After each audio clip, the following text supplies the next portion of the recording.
मौलाए कायनात की ज़हूर और आमद के मुतालिक है कि जब हजरत फातिमा बिनते असद अपने घर में कामों में मसरूफ थी कि जब अल्लाह ताला की आवाज आई और आपको हुक्म मिला कि ए बीबी आप काबा की तरफ चलें, तो पाक बीबी जब काबा के करीब आई और आकर कहा कि ए अल्लाह, मैं तेरे अंबिया तेरी किताबों पर मिसरा जो शायर ने कलम उठाई है काबिल को हरम से पलट कर चली उम्मे हैदर तो आवाज देने लगा रब्बे अकबर। हरम से पलट कर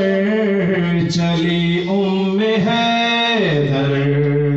तो आवाज देने लगा रब्बे अकबर तो आवाज देने लगा रब्बे अकबर। मेरी मोहसिना तू कहाँ जा रही है, ये वीरान घर क्या